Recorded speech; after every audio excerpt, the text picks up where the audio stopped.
Prosím ťa, dáš mi tú červenú fixku? Počkaj, pohľadám ju. Nech sa páči, prosím ťa, nemáš pri sebe gumu, lebo zás som sa pomýlila. Nie. Opýtaj sa Ester. Ester, prosím ťa, nemáš gumu? Vidím, že všeličo viete robiť svojimi rukami. Kreslíte, hráte sa. Pomáhame. Čo sa ešte dá robiť s rukami? Modelujeme. Upratujeme.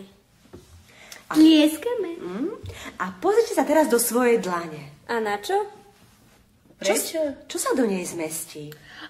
Chlebíček, loptička, cukrík.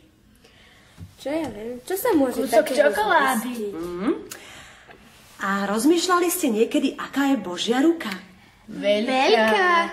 Silná. Ale čo sa do nej zmestí? Čo sa zmestí do Božej dlane? Zem? Kika. Celý vesmír. V Biblii je napísané, to čo ste aj hovorili, že Božia ruka je veľmi veľká a silná. Boh svojimi rukami utvoril nebo a zem. Aj zvieratka? Aj žirafku? Áno. A viete aj to, že Božie ruky posilňujú, ochraňujú, aj liečia? A ak sme Božie deti, sme v jeho ruke. Áno. Wow. A v Novej zmluve je o tom napísaný krásny verš. Chce ho niekto prečítať? Ja prečítať.